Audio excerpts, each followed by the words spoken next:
کیا آپ نے کبھی سوچا ہے کہ قرآن یا سنت میں عدد 7 اتنی زیادہ بار کیوں آیا ہے؟ چاہے اللہ کی تخلیق کا ذکر ہو یا اس کے کلام کا۔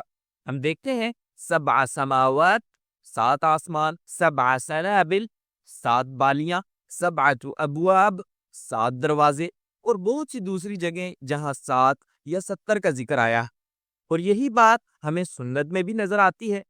7 تمارات، 7 کھجوریں، 7 امعاء، 7 آنتیں، السبع الموبقات، 7 ہلاک کرنے والی چیزیں، اور 7 احرف، 7 حروف۔ قرآن اور سنت میں اس کی مثالیں اتنی زیادہ ہیں کہ یہاں سب کو بیان کرنا ممکن نہیں۔ تو آخر کیوں؟ کیا اس عدد میں واقعی کوئی راز ہے؟ اس کا جواب ایک بنیادی عربی لغوی اصول، یا یوں کہیے کہ بلاغی اصول کو سمجھ کر آسانی سے معلوم ہو جاتا ہے، جسے الاغیاء کہتے ہیں۔ تو الاغیاء کیا ہے؟ سب سے پہلے یہ لفظ غایہ یعنی مقصد سے نکلا ہے، اور اس کا مطلب ہے عرب کا اعداد کو ایک مخصوص مقصد کے لیے خاص انداز میں استعمال کرنا، یعنی وہ کسی خاص عدد کا ذکر کریں لیکن اس سے مراد اس کا اصل عدد نہ ہو بلکہ کچھ اور معنی دیتے ہوں۔ اور ہمارے زیر بحث معاملے میں یہ عدد 7 ہے۔ عرب اسے صرف 7 کے عدد کے لیے استعمال نہیں کرتے تھے، بلکہ کثرت، مکمل ہونا یا کمال ظاہر کرنے کے لیے بھی استعمال کرتے تھے، اور یہی بات 70 پر بھی لاگو ہوتی ہے۔ مثال کے طور پر اگر کوئی عرب کہے رأیت 7 رجال، میں نے 7 آدمی دیکھے، تو اس کا لفظی معنی تو 7 آدمی ہے، لیکن اصل معنی ہوتا ہے میں نے کئی آدمی دیکھے۔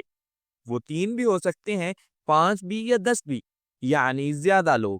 اور اگر وہ بہت بڑا مجمع دیکھتے تو 70 استعمال کرتے، جیسے رأیت 70 رجلا، یعنی بہت زیادہ لوگ، نہ کہ ٹھیک ٹھیک 70۔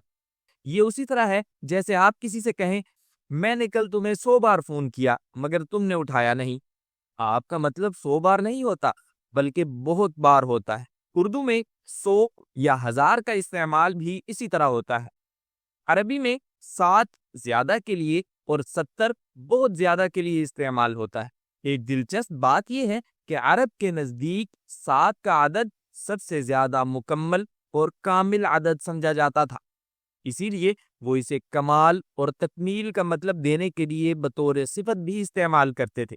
مثلا وہ کہتے سباعی البدن، یعنی مضبوط اور خوب طاقتور آدمی، یا ناقۃ سباعیہ، یعنی بہترین مکمل جسم والی اونٹنی۔ لہذا عدد 7 کبھی کمال یا تکمیل کی علامت بھی ہوتا ہے۔ اب ہم سمجھ گئے کہ عربی میں الاغیاء کیا ہے، اور یہ کہ سیاق کے مطابق 7 یا 70 کا عدد اپنے اصل معنی کے علاوہ دوسرے معنی بھی دے سکتا ہے۔ جب یہ بات معلوم ہو کہ قرآن ایسے لوگوں پر نازل ہوا جو عربی کو اسی طرز پر استعمال کرتے تھے، تو قرآن پڑھتے وقت بہت سی آیات کا مفہوم واضح ہو جاتا ہے۔ تقریباً تمام مفسرین نے اس پر گفتگو کی ہے۔ مثلا اس آیت میں اللہ تعالیٰ فرماتے ہیں ان تستغفر لهم 70 مرة فلن يغفر الله لهم، یعنی اگر آپ ان کے لیے 70 مرتبہ بھی استغفار کریں تو اللہ تعالیٰ انہیں کبھی معاف نہیں کرے گا۔ اس کا مطلب یہ نہیں ہے کہ اگر 70 بار سے زیادہ استغفار کر لیا جائے تو شاید معاف ہو جائیں۔ اصل مقصد ہے کبھی معاف نہیں ہوں گے۔ یہ مبالغے کا اسلوب ہے۔ اسی طرح اس آیت میں سمندروں کا ذکر، یعنی بہت سے سمندر بھی سیاہی بن جائیں تو اللہ تعالیٰ کے کلمات ختم نہ ہوں گے، یعنی بے شمار، صرف 7 نہیں۔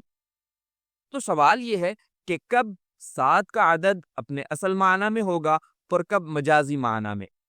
اس کا جواب آیات کے اندر موجود اشاروں میں ہوتا ہے، اور یہ سیاق و سباق سے سمجھ آتا ہے۔ اس معنی کو مزید واضح کرنے کے لیے ان 2 آیات کو دیکھیے۔ پہلی آیت میں اللہ تعالیٰ خرچ کرنے والوں کے لیے 7 سنابل استعمال کرتے ہیں، جبکہ دوسری آیت میں بادشاہ نے 7 سنبلات استعمال کیا۔ سنابل اور سنبلات دونوں کا معنی بالیاں ہے۔ یہ دونوں لفظ سنابل اور سنبلات جمع کے الفاظ ہیں اور دونوں کا مطلب بالیاں ہے، لیکن عربی میں سنابل وہ جمع ہے جسے جمع الکثرہ کہتے ہیں، یعنی زیادہ تعداد والی جمع، جو صرف اس وقت استعمال ہوتی ہے جب تعداد 10 سے زیادہ ہو۔ دوسری طرف سنبلات اس وزن پر ہے جسے جمع القلہ کہتے ہیں، یعنی کم تعداد والی جمع، جو 3 سے 10 تک کی تعداد کے لیے استعمال ہوتی ہے۔ جی ہاں، آپ بالکل صحیح سمجھے۔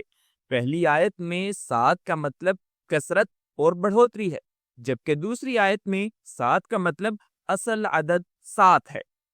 اسی طرح یہاں دیکھیے، حج کے روزوں کے بارے میں اللہ تعالیٰ نے پہلے 3 اور پھر 7 کہا، اور پھر فرمایا تِلْكَ عَشَرَةٌ كَامِلَةٌ، یہ 10 مکمل ہے، تاکہ کوئی شبہ نہ رہے کہ یہاں 7 سے مراد صرف 7 ہے، کچھ اور نہیں۔ لیکن بعض آیات میں یہ وضاحت نہیں ہوتی، جیسے کہ یہاں، یعنی 7 آسمانوں کا ذکر۔ احادیث سے معلوم ہوتا ہے کہ وہ واقعی 7 ہیں، اور اس کے ساتھ کمال اور تکمیل کا معنی بھی پایا جاتا ہے۔ یہ معاملہ غیب میں داخل ہے، اور اس فرق سے عقیدے پر کوئی اثر نہیں پڑتا۔ آخر میں قرآن عربی میں نازل ہوا ہے، اور اس نے اپنا پیغام اسی اسلوب میں دیا ہے جس میں عرب بات کرتے تھے۔ اسی لیے بعض قرآنی اسالیب کو سمجھنے کے لیے عربی زبان کے استعمال کو سمجھنا ضروری ہے۔ اگر آپ قرآن کو عربی میں پڑھ کر سمجھنا چاہتے ہیں تو ڈسکرپشن میں موجود پلے لسٹ سے شروع کر سکتے ہیں۔ دیکھنے کا شکریہ۔ مجھے امید ہے کہ آپ نے آج کچھ نیا سیکھا ہوگا۔ اگر سیکھا ہے تو ویڈیو کو لائک اور شیئر کریں تاکہ دوسرے لوگ بھی فائدہ اٹھا سکیں، اور اگر آپ مزید ایسی ویڈیوز دیکھنا چاہتے ہیں تو ہمارے چینل کو سبسکرائب کریں، اور انشاءاللہ ملاقات ہوگی اگلی ویڈیو میں۔